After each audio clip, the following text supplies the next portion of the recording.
Before we start, please watch my previous video. The link will be in the description. Mattea Roach returned for her 18th game on Jeopardy. She won a 17-day total of $396,182 in a really intense game that nearly ended in a tie. Ken Jennings' instruction was, with 17 wins under the belt of our 23-year-old champion Mattea Roach, is it too soon to start making comparisons between her and some of our other great season 38 super champions? In a word, is she Schneider-esque or Amodiovian? The audience laughed. Well, we crunched the numbers to find out. When we compared Mattea's first 17 games with those of Matt and Amy, we found that although she may average slightly fewer correct responses than they did, at her best, she is playing right at their level. And when it comes to accuracy, her 92% correct response rate is between Matt's 90% and Amy's 95%.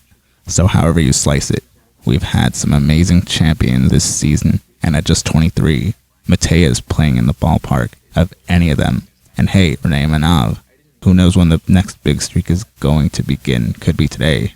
I commented I noticed fans gravitating toward rooting for a competition between Matt, Amy, and Mattea in the Tournament of Champions, and I would have hoped to see a competition between Matt, Jonathan, and Amy, Matt's two direct competitors. Now even Ken's comparing Mattea to those two, which is expected since she's the third super champion on the show. Otherwise, I would have jokingly said, yes, Ken, it is too soon. I'm also reminded when Mattea was asked about competing against Matt and Amy in the Tournament of Champions after she won 5 games, she said she'd probably lose to them. I wonder how she feels now. Ken also brought up her age again, which I've seen fans doing throughout her run. Of course it's impressive. She's doing great. I just also have to point out Matt Jackson was 23 when he was on Jeopardy. I don't know, it's just the way people are saying she's only 23 makes it sound unprecedented, like it never happened before. Maybe I'm thinking way too hard. Mattea started the Jeopardy round in a streak of right answers. What the dickens? Mark Lester wanted a little more out of life in the title role of this 1968 film.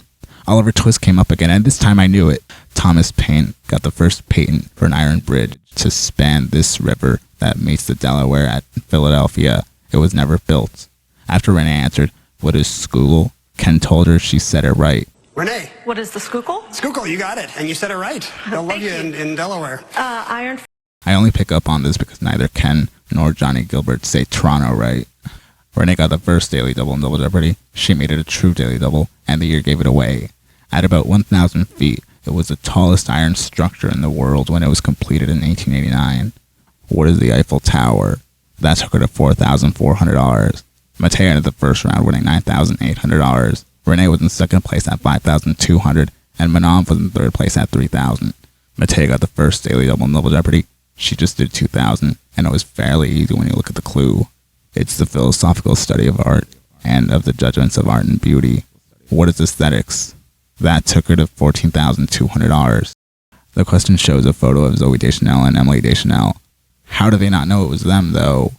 Maybe it's because I binge-watched Bones many years ago, so I'm more shocked than I would have been. Meanwhile, Zoe was more mainstream and was often compared to Katy Perry since they're apparently celebrity look-alike. They do look similar, don't they? What, you don't see it? Renee got the second daily double, and it was the easiest daily double of the 3 in this game. My Verona. On February 9th, 1965, Nureyev and Fontaine danced this ever-doomed couple in London. Seriously, Verona, doomed couple? What else could it be besides Romeo and Juliet? Renee wagered $5,000 and was now in the lead at $21,000.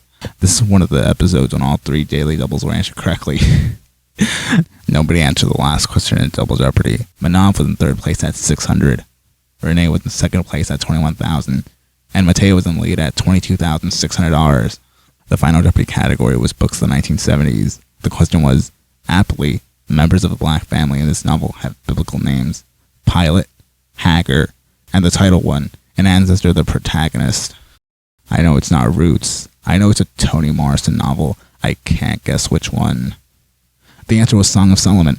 Of course. Renee answered Roots, risked $19,799, and went down to $1,201. Hypothetically, if she did answer Song of Solomon, she would have been in second place at $40,799. Mattea was the only one to answer correctly. In her only non-conservative wager, she bet $19,401 and took her final score to $42,001. As long as we're talking about hypotheticals, if none of the contestants answered correctly, Mattea would have still won at $3,199. She was strongly challenged again tonight, and this is the second game in a row when I felt bad for the contestant in second place. I'd love to see them in the second chance tournament because they gave all their potential in this one game. Mattea is now at an 18-day total of $438,183 and was interviewed in the winner's circle. 18-game winner Mattea is playing to win. Her statistical averages continue after she was told she answered right to over 500 clues. She was also asked about her strategies, specifically the 2 final Jeopardy rounds when it was a lock tie, and she did a $1 wager. She figured by only wagering $1, she wins no matter what. If we're both right, I win. If we're both right, I win. If we're both wrong, I also win. And, if the other player gets it right, I get it wrong, and I end up losing, well then that's player won that day. And so I'd much rather lose on not knowing a response than on not making a good wager or not playing to win. And I'm reminded of when Mattea Roach was in second place and Reagan White bet it all. I should also mention tonight's game aired after Mattea was interviewed on Good Morning America.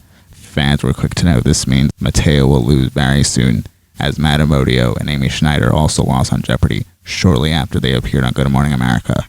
Congratulations to Mattea. If she wins tomorrow, she, Dave Madden, and Jason Zubranieri will be tied for 19 wins. Let's see how much longer she'll continue to win.